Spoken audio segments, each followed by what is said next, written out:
Hydraa commissioner రంగనాథ్కు హైకోర్టులో ఎదురుదెబ్బ తగిలింది. ఆయన్ను హైడ్రా కమిషనర్ పోస్టు నుంచి తప్పించాలని సీఎస్ను ఆదేశించింది. రంగనాథ్పై 63 కోర్టు ధిక్కరణ పిటిషన్లు ఉన్నాయని ఉన్నత న్యాయస్థానం తెలిపింది. ఉన్నతాధికారిగా ఉన్న ఆయన కోర్టు ఉత్తర్వులను ఇన్నిసార్లు ధిక్కరించడం సరికాదని పేర్కొంది.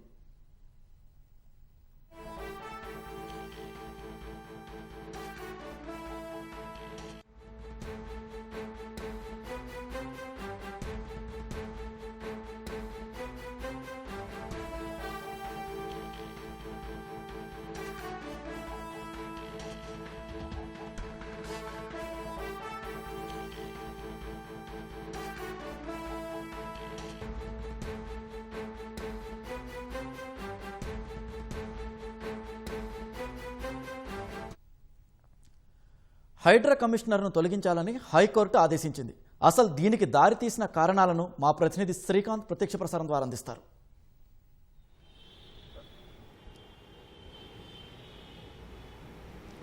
లోతుకుంట భూముల వ్యవహారానికి సంబంధించి ప్రధానంగా హైకోర్టు ఆగ్రహానికి కారణమైంది. ఎందుకంటే లోతుకుంట భూముల వ్యవహారంలో ఇప్పటికే హైకోర్టు ఆదేశాలు జారీ చేసింది. శాంతా శ్రీరామ్ కన్స్ట్రక్షన్ కంపెనీకి సంబంధించి 40 ఎకరాలు అక్కడ స్వాధీనంలో ఉంది. 40 ఎకరాలు కూడా శాంతా శ్రీరామ్ కన్స్ట్రక్షన్ కంపెనీకే చెందుతుందని చెప్పి కూడా హైకోర్టు డివిజన్ బెంచ్ ఇదివరకే ఆదేశాలు జారీ చేసింది. ఆ ఆదేశాల ప్రకారం ప్రస్తుతము శాంతా శ్రీరామ్ కన్స్ట్రక్షన్ కంపెనీ ఆ భూమి స్వాధీనంలో ఉంది. ప్రస్తుతం అక్కడ దానికి సంబంధించి ఇప్పటికే వాళ్ళు మొత్తం లేఅవుట్ సంబంధించిన అనుమతులు కూడా తీసుకున్నారు కాబట్టి ప్రస్తుతం దాన్ని లేఅవుట్ అభివృద్ధి చేస్తున్నారు. నిర్మాణానికి సంబంధించిన ప్రాథమిక పనులు కొనసాగుతున్నాయి. అయితే ఇటీవల కొన్ని రోజుల క్రితం హైడ్రా అక్కడికి వెళ్ళి భారీ యంత్రాలతో అక్కడికి వెళ్ళి అక్కడ ఫెన్సింగ్ ఏర్పాటు చేసిందని చెప్పి కూడా Shanta Sriram construction company court ధిక్కరణ పిటిషన్ దాఖలు చేసింది గత వారం. ఈ పిటిషన్ విచారణ సందర్భంగా హైకోర్టు మొదటిసారి విచారణ సందర్భంగా తీవ్ర ఆగ్రహం వ్యక్తం చేసింది. వెంటనే హైడ్రా కమిషనర్ రంగనాథ్ను డీజీని ఆదేశిస్తాము, రంగనాథ్ను హాజరుపరచాలని చెప్పి. ఎందుకంటే కోర్టు ఆదేశాలు ఉన్నప్పటికీ ఆ భూమి శాంతా శ్రీరామ్ కన్స్ట్రక్షన్ కంపెనీకి చెందిన భూమి అని చెప్పి ఆదేశాలు ఉన్నప్పటికీ ఎందుకు జోక్యం చేసుకున్నారని చెప్పి ఈ విషయంలో డీజీని ఆదేశిస్తామని చెప్పి కూడా హైకోర్టు ఆగ్రహం వ్యక్తం చేసింది. ఈ సందర్భంలో శాంతా శ్రీరామ్ కన్స్ట్రక్షన్ కంపెనీకి సంబంధించిన భూమికి సంబంధించి హైడ్రా తరఫున కౌన్సిల్ అంటే హైడ్రా తరఫున కౌన్సిల్గా ఉన్న న్యాయవాది కూడా వెంటనే ఈ భూముల విషయంలో శాంతా శ్రీరామ్ కన్స్ట్రక్షన్ సంబంధించిన భూమి విషయంలో హైడ్రా కమిషనర్ రంగనాథ్ సాయంత్రం విచారణకు హాజరవుతారని చెప్పి కూడా విజ్ఞప్తి చేయడంతో డీజీకి ఆదేశాలు జారీ చేయకుండా హైకోర్టు మాత్రం ఆ మేరకు అవకాశం ఇచ్చింది. అయితే సాయంత్రం 6:30 గంటలకు విచారణకు హాజరైన సందర్భంలో రంగనాథ్పై హైకోర్టు తీవ్ర ఆగ్రహం వ్యక్తం చేసింది. ఎందుకంటే ఒకే పిటిషన్పై 3 కోర్టు ధిక్కరణ ఉల్లంఘన పిటిషన్లు దాఖలయ్యాయి. ఇలా ఎందుకు దాఖలయ్యాయని చెప్పి ఆగ్రహం కూడా వ్యక్తం చేసింది. ఎందుకంటే డివిజన్ బెంచే ఆదేశాలు జారీ చేసింది శాంతా శ్రీరామ్ కన్స్ట్రక్షన్కి సంబంధించిన భూమి అని చెప్పి.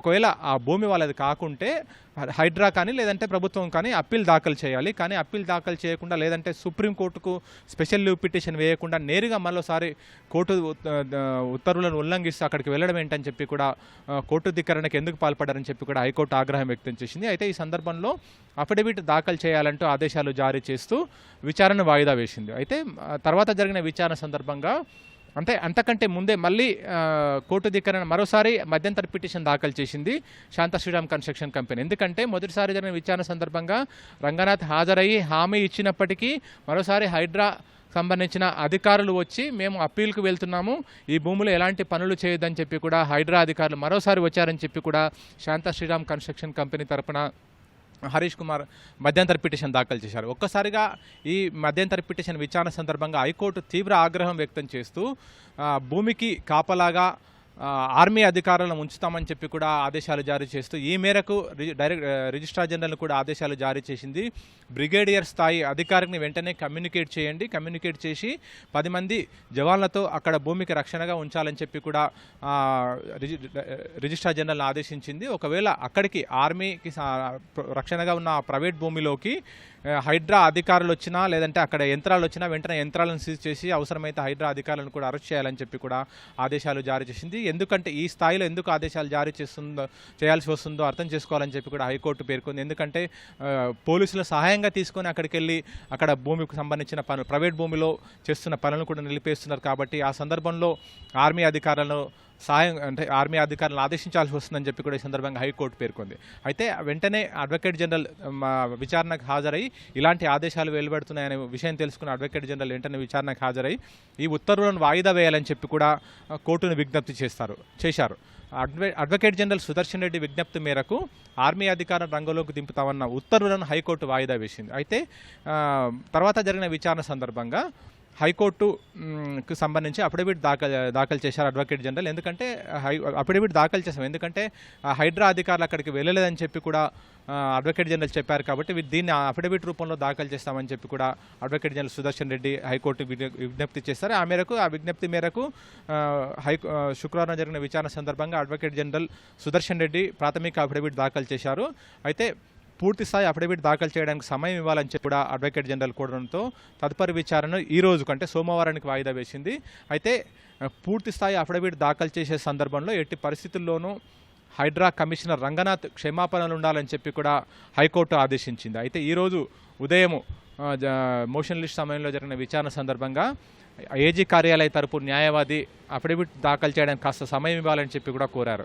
అయితే దానికి అంగీకరించిన హైకోర్టు అఫిడవిట్ దాఖలు చేసే సమయంలో ఎట్టి పరిస్థితుల్లోనూ అడ్వకేట్ జనరల్ ఉండాలని చెప్పి కూడా హైకోర్టు ఆదేశాలు జారీ చేసింది. భోజన విరామం తర్వాత అడ్వకేట్ జనరల్ నేరుగా విచారణకు హాజరై అఫిడవిట్ కూడా దాఖలు చేశారు. అందులో కమిషనర్ రంగనాథ్ క్షమాపణ కూడా కోరారు. అంతేకాకుండా కోర్టుల పట్ల న్యాయస్థానాల పట్ల పూర్తి స్థాయి నమ్మకం ఉందని చెప్పి కూడా రంగనాథ్ అఫిడవిట్లో పేర్కొన్నారు. అయితే దాని తర్వాత లోతుకుంట భూముల వ్యవహారానికి సంబంధించిన విషయం కూడా అందులో పేర్కొన్నారు అఫిడవిట్లో. లోతుకుంటలోని సర్వే నెంబర్ 1-2లో ఉన్న 40 ఎకరాల భూమికి సంబంధించి హైడ్రా జోక్యం చేసుకోలేదు. శాంత శ్రీరామ్ కన్స్ట్రక్షన్ కంపెనీ మొత్తం పూర్తి స్థాయి విషయాలు పేర్కొనకుండా పూర్తిగా అవాస్తవాలు పేర్కొంటూ పిటిషన్లో పేర్కొన్నారనే విషయాన్ని కూడా రంగనాథ్ తన అఫిడవిట్లో పేర్కొన్నారు. అయితే పిటిషన్పై విచారణ సందర్భంగా హైకోర్టు కీలక వ్యాఖ్యలు కూడా చేసింది. హైడ్రా కేవలం ప్రభుత్వ ఆస్తులు, పార్కులు, నాలాల రక్షణకే ఉంది, కానీ ప్రైవేటు స్థలాల జోలికి వెళ్ళడానికి లేదని చెప్పి కూడా హైకోర్టు సందర్భంగా పేర్కొంది. అయితే మొత్తం హైడ్రా పైన 63 కోర్టు ధిక్కరణ పిటిషన్లు ఉన్నాయని చెప్పి కూడా ఈ సందర్భంగా హైకోర్టు వ్యాఖ్యానించింది. ఏకంగా హైడ్రా పైన 63 కోర్టు ధిక్కరణ పిటిషన్ దాఖలవ్వడం ఏంటని చెప్పి కూడా ఈ సందర్భంగా ప్రభుత్వ తరపు న్యాయవాదిని కూడా ప్రశ్నించింది. అంతేకాకుండా ఒకే పిటిషన్పై అంటే లోతుకుంట భూములకు సంబంధించి 3 కోర్టు ధిక్కరణ పిటిషన్లు దాఖలయ్యాయి. 3 కోర్టు ధిక్కరణ పిటిషన్లు దాఖలైనప్పటికీ కూడా అంటే హైడ్రా కౌన్సిల్ న్యాయవాది ఆ భూములకు జోక్యం చేసుకోమని చెప్పారు. తర్వాత అడ్వకేట్ జనరల్ చీఫ్ లా ఆఫీసర్గా ఉన్న అడ్వకేట్ జనరల్ కల్పించుకొని ఆ భూమిలోకి వెళ్ళమని చెప్పి హామీ ఇచ్చినప్పటికీ, అండర్టేకింగ్ ఇచ్చినప్పటికీ ఆ తర్వాత కూడా ఆ భూమిలోకి వెళ్ళడం ఏంటని చెప్పి కూడా హైకోర్టు పేర్కొంది. అదేవిధంగా ప్రభుత్వ అధికారులు కోర్టు ఉత్తర్వులను ప్రభుత్వ అధికారులు కానీ ప్రభుత్వం కానీ పాటించాల్సి ఉంటుంది, కానీ ఈ విధంగా కోర్టు ధిక్కరణకు పాల్పడడం ఏంటని చెప్పి కూడా హైకోర్టు పేర్కొంది. అంతేకాకుండా గత విచారణ సందర్భంగా కూడా కొన్ని వ్యాఖ్యలు కూడా చేసింది. అంటే అక్కడ లోతుకుంట భూములకు సంబంధించి కోర్టు ఉత్తర్వులు ఉన్నాయి, కానీ ఏదో సాధారణ పిటిషన్ను వెంట తీసుకెళ్ళి అక్కడ ఏకంగా కోర్టు ఉత్తర్వులు ఉన్నప్పటికీ సాధారణంగా పిటిషన్ వచ్చిందని చెప్పి దాన్ని అడ్డు సాకుగా చూపించి కోర్టు ఉత్తర్వులను ఉల్లంఘిస్తూ అక్కడికి వెళ్ళడం ఏంటని చెప్పి కూడా గత విచారణ సందర్భంగా ఏదైతే పేర్కొందో ఆ వ్యాఖ్యలన్నింటినీ కూడా మరోసారి ఈ రోజు వెలువరించిన ఉత్తర్వుల సందర్భంగా గతంలో జరిగిన విచారణ సందర్భంగా సంబంధించిన వ్యాఖ్యలను కూడా కొనసాగిస్తూ ఈ రోజు మాత్రం చాలా ఆగ్రహం కూడా వ్యక్తం చేశారు. మొదటిసారి డీజీని ఆదేశిస్తామనే దానికి సంబంధించి ఆ తర్వాత బ్రిగేడియర్ స్థాయి ఆర్మీ అధికారిని రక్షణగా ఆ నేతృత్వంలో ఆర్మీ జవాన్లను రక్షణగా ఉంచుతామనే అంశాలను కూడా ఈరోజు ఉత్తర్వుల్లో పేర్కొన్నారు. అయితే ఇవన్నిటిని కూడా పేర్కొంటూ చివరిగా హైడ్రా కమిషనర్ రంగనాథ్ను తప్పించాలి, హైడ్రా కమిషనర్ స్థానం నుంచి తప్పించాలి, సెక్రటరీ స్థాయి అధికారిని ఆ స్థానంలో ఉంచాలని చెప్పి కూడా ప్రభుత్వ ప్రధాన కార్యదర్శిని ఆదేశించారు. ఇది వెంటనే అమలుపరచాలని చెప్పి కూడా ఆదేశాలు జారీ చేశారు. అయితే ఈ ఉత్తర్వులు రావడానికి 2-3 రోజులు సమయం పట్టే అవకాశం ఉంది, ఎందుకంటే ఇంకా కొన్ని పేరాలు కూడా అందులో చేర్చాల్సి ఉందని చెప్పి కూడా ఈ సందర్భంగా విచారణ సందర్భంగా హైకోర్టు పేర్కొంది.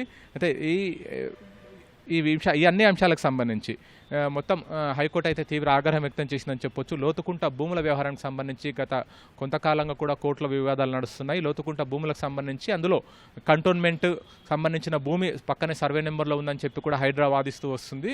ఆ భూమి అంటే సర్వే నెంబర్లు అవి చూపిస్తున్నప్పటికీ ఆ భూమి అక్కడ కాదు, ఎవరైతే స్వాధీనం చేసుకుని ఉన్నారో అది కంటోన్మెంట్కి సంబంధించిన భూమి అని చెప్పి కూడా హైడ్రా వాదిస్తుంది. అయితే ఒకవేళ కంటోన్మెంట్కి సంబంధించిన భూమి అయితే కనుక దానికి సంబంధించి అప్పీలు దాఖలు చేయాలి, లేదా లేదంటే సుప్రీంకోర్టులో స్పెషల్ లీవ్ పిటిషన్ దాఖలు చేయాలి.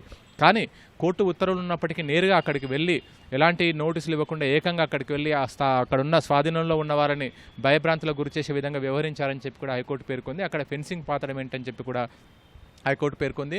కోర్టు ఉత్తర్వులను ఇలా ఉల్లంఘిస్తూ వెళ్లడం న్యాయ ప్రక్రియలో జోక్యం చేసుకోవడం అని చెప్పి కూడా హైకోర్టు పేర్కొంది. కాబట్టి హైడ్రా కమిషనర్ రంగనాథ్ అంటే ఈ ఉన్నత స్థానంలో ఉన్న వ్యక్తి ఈ విధంగా కోర్టు ఉత్తర్వులను ఉల్లంఘిస్తూ వస్తే సరైన సంకేతం వెళ్ళదు అని చెప్పి కూడా హైకోర్టు పేర్కొంది. కాబట్టి ఆయనను తప్పించి ఆ స్థానంలో సెక్రటరీ స్థాయి అధికారిని అక్కడ కొనసాగించాలని చెప్పి కూడా హైకోర్టు ఆదేశాలు జారీ చేసింది. ఈ మేరకు సిఎస్కు ఆదేశాలు జారీ చేసింది. దీనికి సంబంధించిన ఉత్తర్వులు 1-2 రోజులు సమయం పట్టే అవకాశం ఉంటుంది.